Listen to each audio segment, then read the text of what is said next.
আজকে কিন্তু আর কোনো অজুহাত নাই। কোনো অজুহাতে কাজ হবে না।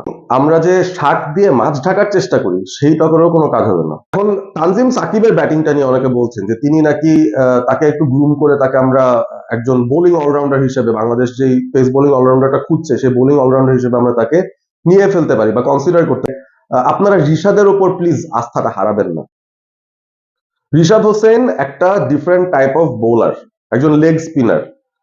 অনেক কষ্টে বাংলাদেশ ক্রিকেটে আমরা একজন লেগ স্পিনারকে পেয়েছি যাকে আমরা রেগুলারলি এখন ইন্টারন্যাশনাল ক্রিকেটে খেলা তৃতীয় টি-20-তে জোর জবরদস্তি তাকে বাদ দিয়ে আমরা যদি তানভীর ইসলামকে ঢুকাই, আমার কাছে অন্তত মনে হয় সেটা একটা নেগেটিভ স্টেপ আমাদের জন্য হবে। এখন শান্ত হয়তো হাত তুলে বলতে পারেন যে ভাই আমাকে একটা সুযোগ দেন, আবার মিডল অর্ডার তো এমনিও ক্লিক করছেন, আমি মিডল অর্ডারে এসে একটা চেষ্টা করি।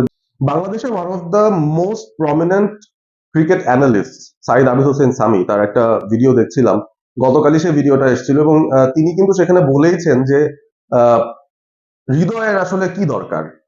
হয়তো একজন ভালো অভিভাবক দরকার যিনি হচ্ছে হৃদয়কে তাকে একটু ঠান্ডা করার চেষ্টা করবেন, তাকে হয়তো তার স্কিলের ব্যাপারে বিশ্বাস করাতে হেল্প করবেন। এই বাংলাদেশ বেতারে আপনারা যুক্ত থাকতে পারেন যারা ম্যাচটা হয়তো দেখার সুযোগ পাবেন না কিংবা বাংলা ধারাভাষ্যে ম্যাচটা উপভোগ করতে চান, বাংলাদেশ বেতারে টিউন করবেন। সেখানে আমি রয়েছি, সাজ্জাদ উদাস রয়েছে, প্রান্তর দাস অনয়, আমরা থাকবো। বাংলাদেশ বেতারের ধারাভাষ্য বক্সে আজকে বাংলাদেশ বনাম পাকিস্তানের তৃতীয় টি-20 ম্যাচের সরাসরি ধারাভাষ্য।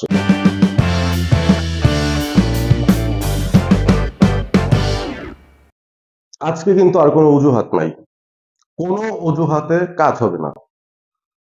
এবং আমরা যে শার্ট দিয়ে মাছ ঢাকার চেষ্টা করি সেইটা করেও কোনো কাজ হবে না।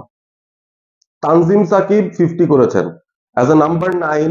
তিনি ব্যাট করতে নেমে টি-20 ক্রিকেটের হিস্ট্রিতে যে কোনো টেস্ট প্লেইং নেশনের পক্ষে প্রথমবারের মতো একটা 50 পেয়েছেন।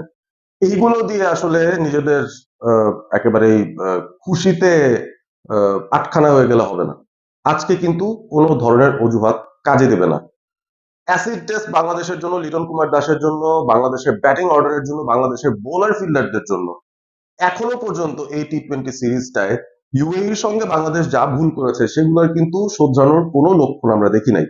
প্রথম ম্যাচে 37 রানের হার, দ্বিতীয় ম্যাচে 67 রানের হার, দুই ম্যাচেই 200-র উপর রান কনসিড করা, দুই ম্যাচেই জঘন্য রকম ব্যাটিং পারফরমেন্স।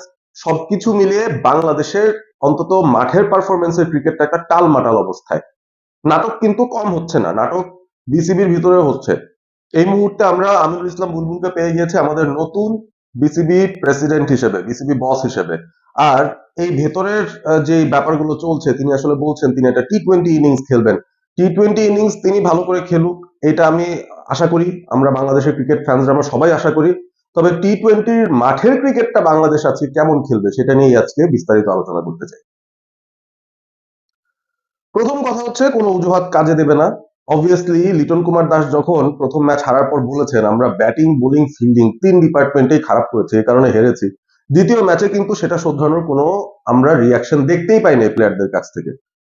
ইট ওয়াজ আ ডিসঅ্যাপয়েন্টিং ম্যাচ ওভারঅল। এবং পাকিস্তান আবারও টসে জেতার পর তারা যখন ব্যাটিংটা নিল, মনে হচ্ছিল একটা লম্বা রাত আমাদের জন্য অপেক্ষা করছে এবং শেষ পর্যন্ত সেইটাই হইল। আমরা কিন্তু ওই 201 আবারও পাকিস্তান টার্গেট সেট করে দেয়, সেই 201টা দ্বিতীয়বারের চেষ্টাতেও আমরা কিন্তু চেজ ডাউন করতে পারি নাই। খুব বাজে ব্যবধানে, বাজেভাবে আমরা ম্যাচটা হেরে গেছি। এখন পজিটিভস এর দিকে যদি তাকাই, একটা দুটা পজিটিভ থাকতে পারে। একমাত্র পজিটিভ আমার কাছে লাগে সেটা হচ্ছে তানজিদ তামিমের ব্যাটিংটা। পাওয়ার প্লের ভেতরে তিনি আসলেই বেশ ভালো একটা স্টার্ট এনে দিচ্ছেন প্রায় প্রত্যেকবার, তবে আনফরচুনেটলি সেটাকে লম্বা করতে পারছেন না। Maybe he needs to look at it from a different perspective. আজকে আমরা আশা করব যে যে স্টার্টটা তিনি পান সেটাকে একটু লম্বা করার চেষ্টা তিনি যেন করতে পারেন। মানে চেষ্টা বলতে তার ব্যাটিং এর ধরনটাই এমন, তিনি এক ধরনের এক টেম্পোতে ব্যাট করতে পছন্দ করেন। মানে একবার অ্যাটাক করা শুরু করলে তিনি অ্যাটাকিং মোডেই থাকতে চান, হুইচ ইজ গুড। কিন্তু ব্যাপারটা হচ্ছে তার কিছু টাইপের ডেলিভারির বিরুদ্ধে খানিকটা উইকনেস আছে। সেই উইকনেস গুলো তিনি যদি ওভারকাম করতে পারেন, আমার মনে হয় আরো বেটার একজন ব্যাটার তিনি হবেন। মানে দ্বিতীয় ম্যাচটার কথাই বলতে পারি, একটা মারার বল তিনি জাস্ট শর্ট ফাইন লেগের হাতে তুলে দিলেন। মানে এই জিনিসগুলো আসলে অ্যাভয়েড করাটা যায় এবং অ্যাভয়েড করবেন তিনি আশা করি আমি। তো the only positive that I want to talk about is Tanzid Tamim, যার পারফরমেন্স ভালো ছিল। এখন তানজিম সাকিবের ব্যাটিংটা নিয়ে অনেকে বলছেন যে তিনি নাকি তাকে একটু গ্রুম করে তাকে আমরা একজন বোলিং অলরাউন্ডার হিসেবে বাংলাদেশ যেই পেস বোলিং অলরাউন্ডারটা খুঁজছে সেই বোলিং অলরাউন্ডার হিসেবে আমরা তাকে নিয়ে ফেলতে পারি বা কনসিডার করতে পারি। আই থিঙ্ক সে পোটেনশিয়াল সে দেখাচ্ছে ইন্টারন্যাশনাল ক্রিকেটে। ভাই পোটেনশিয়াল কিন্তু নাসুমও দেখিয়েছে। As a left arm spinner, spinning allrounder যে লেট অফ দ্য অর্ডারে এসে কিছু রান তুলে দিতে পারে, শুধুমাত্র ইন্টারন্যাশনাল ক্রিকেটে না, ডোমেস্টিক ক্রিকেটেও নাসুম কিন্তু সেটা দেখিয়ে গেছে। সো এরকম টাইপের কিছু প্লেয়ার আমাদের হাতে থাকলেও আলটিমেটলি ওই যে ওয়ার্ল্ড ক্লাস বা টপ ক্লাস অলরাউন্ডার, সেই জায়গাটাই কিন্তু আমাদের যে অভাব, সেটা এখনো পর্যন্ত রয়ে গেছে। চেঞ্জেস এর কথা যদি বলি, বাংলাদেশের এই তৃতীয় ম্যাচের জন্য একাদশে কি চেঞ্জ থাকতে পারে? একটা তো ফোর্স চেঞ্জ থাকবে, শরীফুল গ্রোইন ইনজুরির কারণে দ্বিতীয় ম্যাচে মাত্র 3টা বল করতে পেরেছেন এবং আমার কাছে মনে হচ্ছে শরীফুল থার্ড ম্যাচে হয়তো থাকবেন না।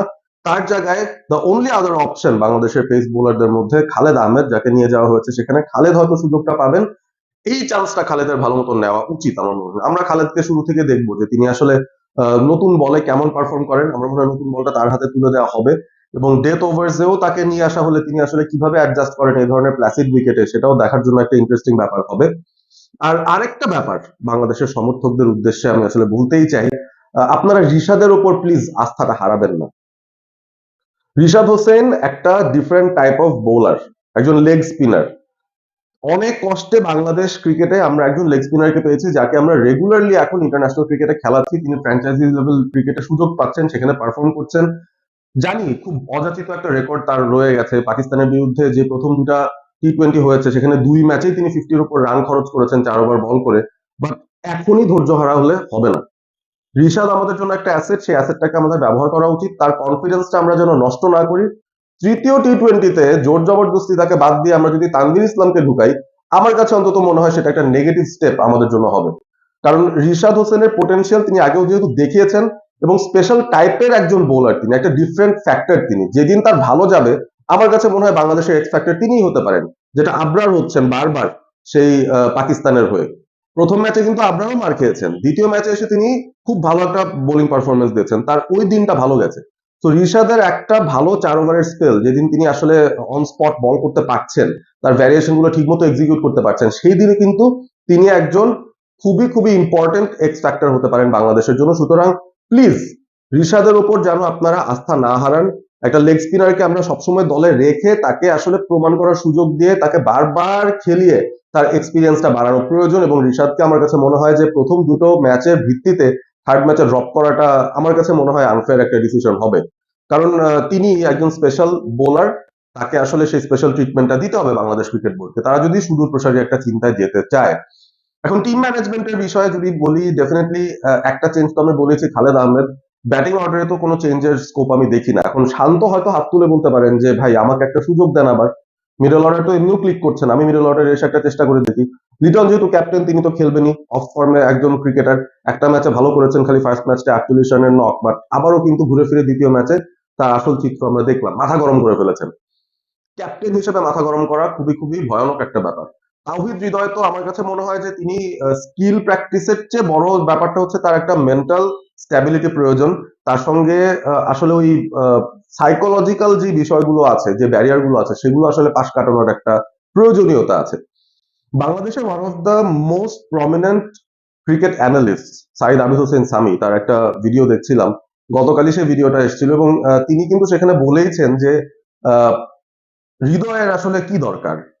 হয়তো একজন ভালো অভিভাবক দরকার, যিনি হচ্ছে হৃদয়কে, তাকে একটু ঠান্ডা করার চেষ্টা করবেন, তাকে হয়তো তার স্কিলের ব্যাপারে বিশ্বাস করাতে হেল্প করবেন। তিনি আসলে যেই ধরনের কারণগুলোর কারণে এই মুহূর্তে নিউজ পেপারের হেডলাইনে আছেন বা আমাদের কটূক্তির শিকার হচ্ছেন, সেখান থেকে বেরিয়ে আসতে হলে মাইন্ডসেটটার পরিবর্তন দরকার এবং সেখানে তার হেল্প লাগবে। Let's help him in that regard. যেহেতু এই মুহূর্তে আমাদের ওই অল্টারনেটিভ গুলো নাই, বা থাকলেও এই মুহূর্তে সিরিজে নাই, হৃদয়কে খেলাতেই হবে। সো আমি আশা করছি যে টিম ম্যানেজমেন্ট তার সঙ্গে আলাদা করে বসে কথা বলে তাকে একটু মাথা ঠান্ডা রাখতে বলে তাকে হয়তো খানিকটা সাইকোলজিক্যাল বুস্ট আপ দেওয়ার চেষ্টা করবেন, যেন তিনি একটা ডিফারেন্ট মাইন্ডসেট নিয়ে আজকে খেলতে আসতে পারেন। অন্তত তার বডি ল্যাঙ্গুয়েজ যেন সেই ব্যাপারটার একটা প্রকাশ ঘটায়। পাকিস্তানকে নিয়ে আলাদা কিছু বলবো না, তারা দারুণ ফর্মে আছে।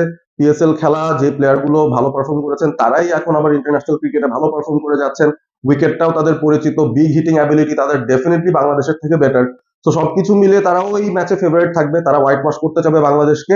আমাদের আশা থাকবে বাংলাদেশের ক্রিকেট সমর্থক হিসেবে আমরা যেন কোনো অজুহাতের সুযোগ না দেই, কোনো অজুহাতের পেছনে যেন আমরা না লুকাই। আজকে একটা হাড্ডাহাড্ডি ফাইট আমাদের দিতে হবে। দেয়ালে পিঠ থেকে গেছে, পিঠ থেকে যাওয়ার পর দেয়াল ভেঙে যাচ্ছে, এই সিচুয়েশনেও যদি আমরা ঘুরে না দাঁড়াতে পারি, আর কবে আমরা ঘুরে দাঁড়াবো? আশা করব হৃদয়রা, লিটনরা, তানজিম সাকিবরা তারা যেন ঘুরে আসতে পারেন। আশা করব রিশাদকে যেন বাদ না দেওয়া হয় আজকের ম্যাচটায়, জাস্ট দুটো ম্যাচ খারাপ করার কারণে, কারণ তিনি একজন স্পেশাল ট্যালেন্ট। আশা করব খালেদ আহমেদ, তাকে যে সুযোগটা দেওয়া হচ্ছে টি-20-তে, আজকে যে সুযোগটা তিনি পাবেন, সেই সুযোগটা যেন তিনি খুব ভালোভাবে কাজে লাগাতে পারেন। আর সর্বশেষে বলতে চাই, বাংলাদেশ বেতারে আপনারা যুক্ত থাকতে পারেন যারা ম্যাচটা হয়তো দেখার সুযোগ পাবেন না, কিংবা বাংলা ধারাভাষ্যে ম্যাচটা উপভোগ করতে চান। বাংলাদেশ বেতারে টিউন করবেন, সেখানে আমি রয়েছি, সাজ্জাদ উদাস রয়েছে, প্রান্তর দাস অনয়, আমরা থাকবো বাংলাদেশ বেতারের ধারাভাষ্য বক্সে আজকে বাংলাদেশ বনাম পাকিস্তানের তৃতীয় টি-20 ম্যাচের সরাসরি ধারাভাষ্যে। থাকবেন আমাদের সঙ্গে। অল স্পোর্ট এবিপির সাথে থাকার জন্য অনেক অনেক ধন্যবাদ। Like, share, subscribe. আর কি বলার আছে? কিছু বলার নেই। ভালো থাকবেন সবাই।